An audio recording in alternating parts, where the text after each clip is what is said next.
नमस्कार तथा उगिर्से म भद्रकुमारी बराम नेपाल बराम सङ्घ केन्द्रीय समितिको अध्यक्ष। सर्वप्रथम त आउँदै गरेको 32औं विश्व आदिवासी दिवसको अवसरमा नेपालमा तथा विदेशमा रहनुभएका सम्पूर्ण आदिवासी तथा नेपाली दाजुभाइ तथा दिदीबहिनीहरूमा विश्व आदिवासी दिवसको शुभकामना व्यक्त गर्न चाहन्छु। अगस्ट 9 विश्वभरका आदिवासीहरूले आफ्नै तरिकाले मनाएको पाइन्छ।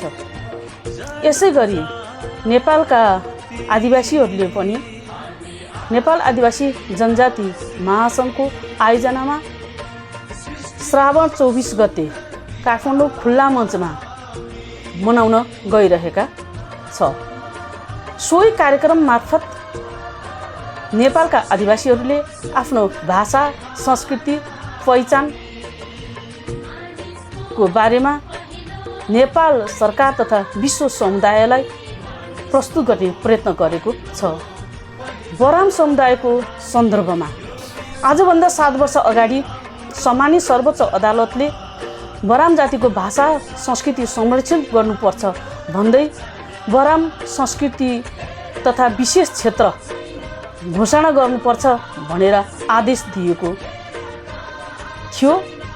तर हालसम्म यसलाई कार्यान्वयन गर्नको लागि सङ्घीय सरकार, प्रदेश सरकार तथा स्थानीय सरकार कसैले पनि प्रयत्न गरेको पाइँदैन।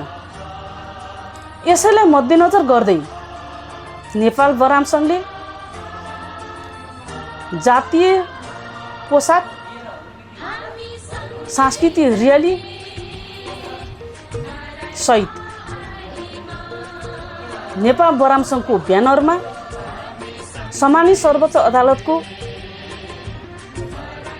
आदेश कार्यान्वयन गरौँ, बराम विशेष क्षेत्र वा संस्कृति क्षेत्र घोषणा गरौँ भन्ने नारासहित सो कार्यक्रममा सहभागी हुने छौँ र यसै मार्फत नेपाल सरकार र विश्व समुदायलाई हाम्रो मुद्दा प्रस्तुत गर्ने प्रयत्न गर्ने छौँ।